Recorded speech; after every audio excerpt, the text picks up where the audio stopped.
স্বাগতম অনার্স প্রথম বর্ষ 2024-25 সেশন। জাতীয় বিশ্ববিদ্যালয়ে যারা অধ্যয়নরত অবস্থায় আছো 24-25 সেশনের পদার্থ বিজ্ঞানে, তাদের জন্য আজকে একটি ফ্রি ক্লাস নিয়ে এসেছি। বলে রাখা ভালো, তোমাদের জন্য কিন্তু পেইড কোর্স চলমান আছে, মেজর কোর্সের পেইড কোর্স, যেহেতু আমি ফিজিক্সের স্যার। তো অলরেডি কিন্তু ফার্স্ট ইন কোর্স হয়ে গেছে। অনেকে কিন্তু আশানুরূপ পরীক্ষা দিতে পারেনি, যেহেতু কোর্সে অনেক কলেজের ছেলেপেলে আছে, অনেকের ভালো হয়েছে। আর আমি নিজেও যে কলেজে আছি, তো ইন কোর্স সবার কিন্তু ভালো হয় না। ইন কোর্স ভালো না হলে কিন্তু ভালো সিজিপিএ সম্ভব না, এটা কিন্তু মাথায় রাখতে হবে। তো ইন কোর্স ভালো করতে গেলে কি করতে হবে? পড়তে হবে। পড়তে হবে কিভাবে? যেভাবে পড়তে হবে সেভাবেই। তো যাই হোক, টোটাল পড়াশোনা করতে হবে। আগের মতো কিন্তু আর ন্যাশনাল ভার্সিটিতে নেই। এখন কিন্তু পুরোটাই অনেকটাই আপডেট কিন্তু। ইনকোর্সের খাতা পাঠিয়ে দেওয়া হয়। তো যাই হোক, একটা ইনকোর্স গিয়েছে, আরেকটা ইনকোর্স আসবে। এরপরে কিন্তু ফাইনাল এক্সাম হবে। তার জন্য প্রস্তুতিটা তোমাদের কিভাবে গোছানো আছে আমি জানি না। আমি বলব যে আমার কোর্সের প্রস্তুতিটা বেস্ট অফ দ্য বেস্ট বলতে পারো আরকি। মানে এর চেয়ে পরিপাটি কোর্স আমি অন্তত দেখি না। আমিও তো দেখি, তাই না? কে কেমন পড়াচ্ছে বা কে কি পড়াচ্ছে। যাই হোক, আজকে একটি ফ্রি ক্লাস নিয়ে এসেছি। আজকে তাপগতিবিদ্যা ও বিকিরণ কোর্সের একটি প্রশ্ন পড়াবো। বেশি বড় প্রশ্ন না, ছোট প্রশ্ন। আসলে কনসেপ্টগুলো ক্লিয়ার থাকলে দেখবা যে সমীকরণগুলো মানে ভুলে যাও না তুমি। তো এটার যেটা মানে এই কোর্সের যেটা সবচেয়ে অনেকে বাদ দিয়ে দেয়, যে কোর্স মানে যে চ্যাপ্টারটা তাপগতীয় ফাংশন। তাপগতীয় ফাংশন।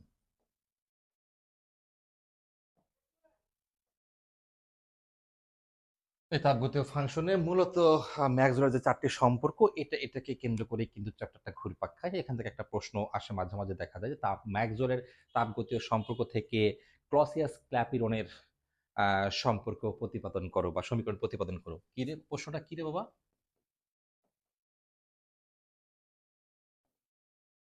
ওয়েলের সম্পর্ক হতে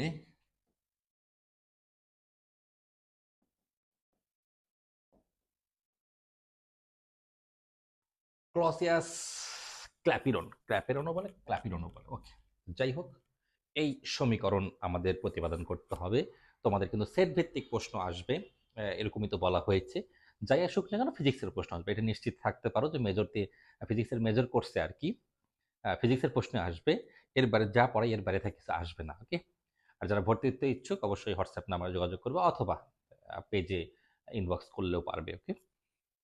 একই সাথে কিন্তু ক্লাসটি ফেসবুক এবং ইউটিউবে দেওয়া হয়। এটা অলরেডি জানে অনেকে, প্রথম দিকে বলা হতো।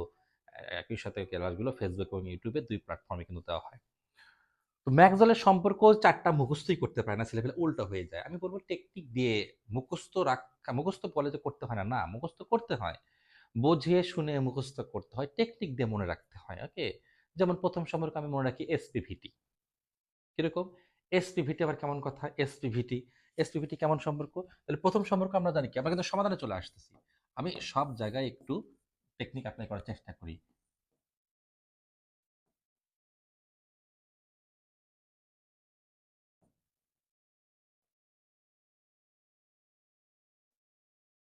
এসপিভিটি হয়ে গেল ১ম সম্পর্ক। এরকম কি? হ্যাঁ, আরো কিছু আছে। এদিকে টি থাকলে এখানে টি, এদিকে ভি থাকলে এখানে ভি। স্থির, এটা টি কিন্তু, হ্যাঁ? এটা ভি। স্থির তাপমাত্রায় এটা, স্থির আয়তনে এটা। এই সম্পর্ক কিভাবে এসেছে সেগুলো কিন্তু ডিটেইল কিন্তু আমরা চ্যাপ্টারের শুরুতেই পড়ে রাখি। এগুলো চ্যাপ্টারের শেষের দিকের প্রশ্ন। যাই হোক, কোর্সে যারা আছো তারা অবশ্যই পাচ্ছ এগুলো। এটা কিভাবে প্রতিপাদিত হয়েছে, কিভাবে এসেছে, এগুলো কিন্তু প্রমাণ রয়েছে। এই সম্পর্ক হতে ক্লসিয়াস-ক্ল্যাপেরনের মানে সমীকরণ। তো ক্লসিয়াস-ক্ল্যাপেরনের সমীকরণ কি? এটা আমরা যখন প্রতিপাদন করি তখন দেখি। এ এ এ না, আগের চ্যাপ্টারে কিন্তু আমরা পড়েছি। তাপগতিবিদ্যার ১ম, ২য় সূত্র মানে ২য় সূত্রতে কিন্তু আমরা পড়েছি এটা। এখন ম্যাক্সওয়েল থেকে ওইটাতে চলে যাব। ওকে, ভালো কথা। তো এই একটা তো প্রসেস থাকে। তো উভয় পক্ষে তাপমাত্রা দিয়ে গুণ করব। কি বলব? উভয় পক্ষে টি দিয়ে গুণ করব। ওকে? টি, টি, টি প্রয়োজন রে বাবা। হ্যাঁ? ওই যে কি বলে উদ্ভাবনের জন্য, প্রয়োজনীয় উদ্ভাবনের জন্য একটা কথা আছে না, টি দিয়ে গুণ করলাম। এখন আমাদের তাপগতিবিজ্ঞান আমরা পেছনে কি পড়েছি? ১ম সূত্র, ২য় সূত্র। তাপগতিবিজ্ঞানের ২য় সূত্রটা নিয়ে আসবো। কি? ২য় সূত্র আবার কোনটা? ২য় সূত্র তো বাংলা অনেকগুলো, তাই না? তো যাই হোক, বাংলা না, তাপগতিবিদ্যার ২য় সূত্র তো আমরা। এরপরের স্টেপ কি হবে? এটাকে আমি সমীকরণ নাম্বার দিয়ে রাখলাম ১। ১ নং সমীকরণ হলো, ঠিক আছে? আমি একটু এটাকে মিনিমাইজ করে নিই।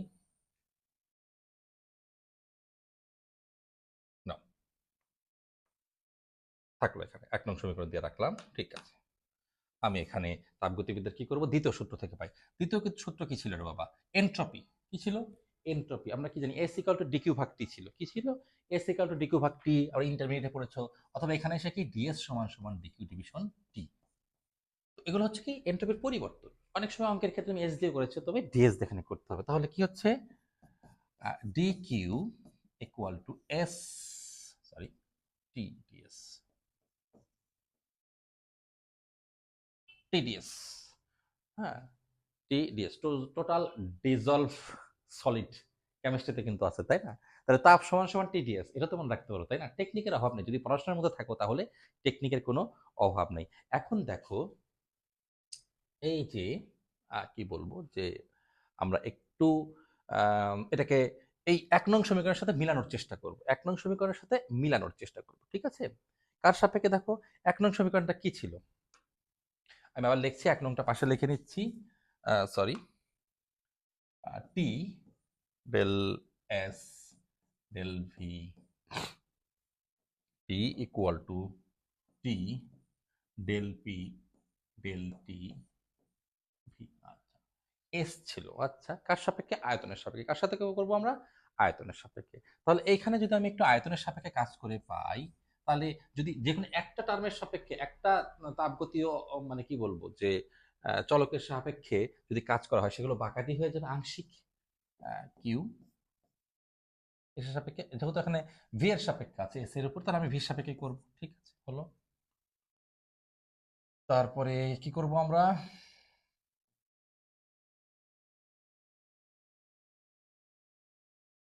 দেখো তো করা যায় না? অবশ্যই করা যায়। কেন এখানে টিটাকে বাইরে রাখলাম কেন? এই এন্ট্রপি সূত্রটি কিন্তু নির্দিষ্ট। তাহলে কি করলাম আমরা? আয়তনের সাপেক্ষে কাজ করলাম। কিসের সাপেক্ষে? আয়তনের সাপেক্ষে কাজ করলাম। আয়তনের সাপেক্ষে কাজ করলে কি আসতেছে?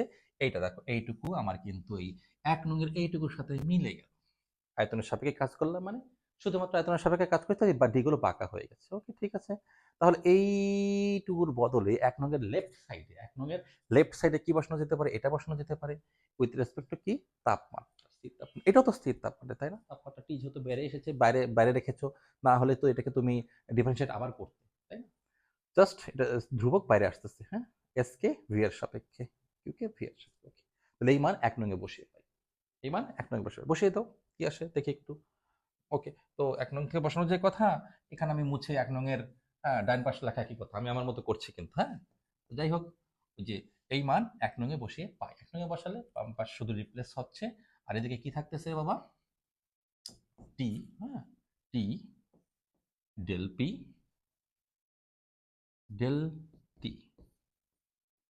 ওকে, ঠিক আছে। তাই তো। এখন আসতেছে, ও, এই পাশে আমরা কি দেব?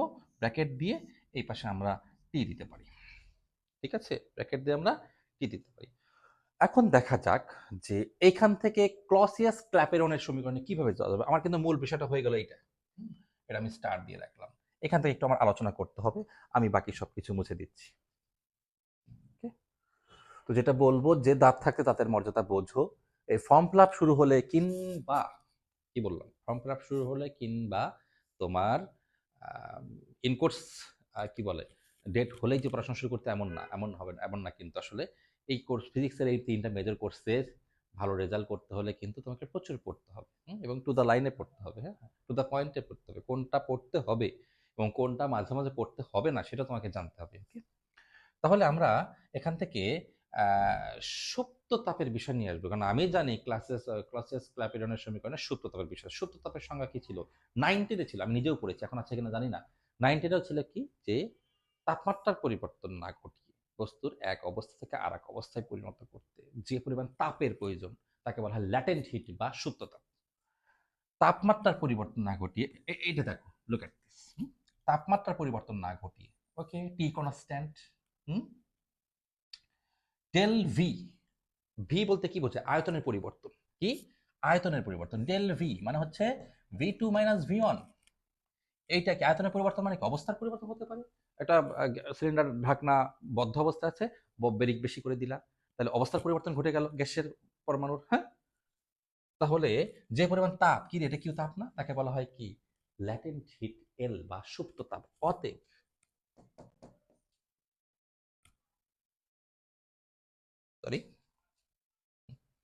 অতএব ডেল কিউ ইকুয়াল টু এল। এখানে ডেল কিউটা কি হচ্ছে, এল এর সমান বা সমতুল্য হচ্ছে ডেল্টা ভি। এটা হচ্ছে কি, তাহলে এই মান তুমি কিসে বসিয়ে দিবা, এই স্টার সমীকরণে আবার বসিয়ে দাও। আলোচনা ব্যাখ্যা করলে এখানে মানটা বসিয়ে দিবে। তাহলে কি হচ্ছে, আমরা ডেল কিউ এর বদলে এল লিখবো, আর নাকি সরাসরি আমরা কিউ এর বদলে এল লিখবো, এটা নিয়ে অনেকের কনফিউশন থাকে, অনেকে এরকম করে লিখে দেয়। না, পুরোটাই কিন্তু, হ্যাঁ। তাহলে অতএব এখানে লিখতে কি পাবো আমরা, অতএব এল v2 minus v1 equal to t del p del t v। দেখো কনসেপ্টগুলো সেই কিভাবে টেকনোলজির মাধ্যমে চলে আসে। হ্যাঁ, টেকনোলজি আগে বলো তোমরা না, টেকনোলজি। এখন কথা হচ্ছে যে এক পাশে তো খেলা শেষ, মানে আংশিক ব্যবকলনটা শেষ, আর ওই পাশে কি থাকতেছে, স্থির তাপমাত্রা থাকতেছে, ভালো কথা। আর ভি এর সাপেক্ষে কাজ হচ্ছে, তো এটাকে আর দীর্ঘায়িত না করে আংশিক সমাকলনকে এখন পরিপূর্ণ টোটাল ডিফারেন্সিয়েশনে পরিণত করতে পারো। তাপমাত্রা স্থির থাকতেছে, ভালো কথা।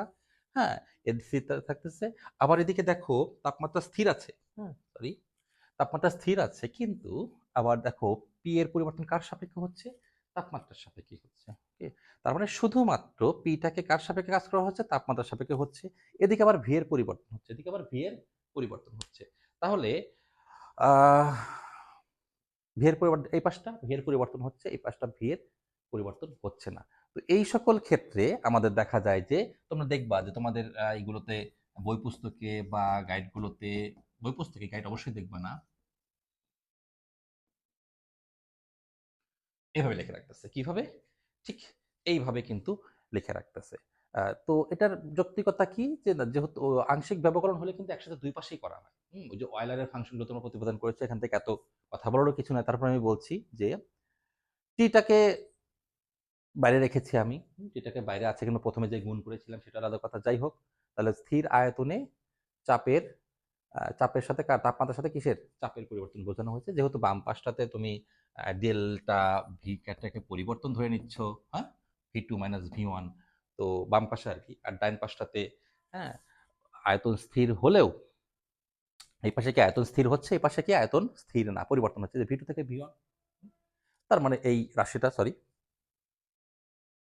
এই ডান পাশের আংশিক যে অবস্থাটা, এই আংশিক অবস্থাটাকে, সরি আমাকে একটু ডিস্টার্ব শুরু করে দিয়েছে, ইনসেক্টিসাইড। ইনসেক্টিসাইড মানে তো কি রে, হ্যাঁ তো মানে ওষুধ লাগবে আর কি। যাই হোক, তো এরকম কেস হলে যদি দুই পাশে দুই রকম আচরণ হয়, তখন সেটাকে একরকম আচরণে দেখা উচিত। আসলে এই পাশে যে তুমি আংশিক করে লিখবে সেই কোনো উপায়ও নেই, তুমি অলরেডি ল্যাটেন্ট হিট নিয়ে এসেছো, ক্লাসেস কিভাবে ক্লসেস ক্ল্যাপিয়নের সমীকরণ নিয়ে এসেছো। আর ডান পাশটাকে ভি পরিবর্তন হলেও এটাকে পরিবর্তন হয়েছে, ভালো কথা। ভি এর সাপেক্ষে তুমি কাজ করতেছো, এই আংশিকগুলোকে তুমি টোটাল লিখলেও আর কোনো সমস্যা হচ্ছে না, কারণ যেহেতু আর কোনো এখানে ফাংশন নেই। ওকে, তাহলে এই যে এটা কি, এটা অতএব পরের লাইন কি, ডিপি ডিটি ভি, টিটাকে ওই পাশে পার করে দাও, এল টি ভি2 মাইনাস ভি1। এটাকে কি বলা হয়, এটাকে বলা হয়, এখানে সরি দরকার নেই, হ্যাঁ, এটাকে বলা হচ্ছে কি ক্লসিয়াস ক্ল্যাপিয়নের সমীকরণ। মানে এখানে ভি আয়তন যে স্থির আছে এই কথাটা তুলে দিলেও হবে, কারণ যেহেতু এই পাশে ল্যাটেন্টের অবস্থা নিয়ে আসতেছো, ল্যাটেন্টের অবস্থার সাথে এটার দশাটা মানে সমান লিখতেছো, তো এখানে আয়তনের পরিবর্তন হয়েছে, আর এখানে আয়তনকে ফিক্সড বসানো হয়েছে। এটা এরকম হতে পারে যখন একপাক্ষিক লিখতে হবে, তাহলে আয়তনের পরিবর্তনের মাধ্যমেই তোমার চাপের পরিবর্তনের সাথে, চাপের পরিবর্তন হচ্ছে তাপমাত্রার সাপেক্ষে, আর এখানে এই সমীকরণটা পাওয়া গেল। যাই হোক, এটা নিয়ে এত কথা বলার কিছু নেই, তারপরে বললাম অনেক কথা। তো এটি হচ্ছে ম্যাক্সওয়েলের প্রথম সম্পর্ক হতে ক্লসিয়াস ক্ল্যাপিয়নের সমীকরণ প্রতিপাদন। যাই হোক, ক্লাস দেখো, পড়ো, প্রয়োজন হলে অবশ্যই পেইড কোর্সে হ্যাঁ নক দেবে, অনেকেই ভর্তি হচ্ছে। আজকে এই পর্যন্ত থাকবে, এরপরে ভালো ভালো ক্লাস নিয়ে অবশ্যই আসবো। আর তোমাদের অনার্সের সাথে আছি, সবসময় সাথে আছি, সাথেই থাকবো, পরীক্ষার আগ পর্যন্ত সাথে থাকবো ইনশাল্লাহ। সকলেই ভালো থেকো।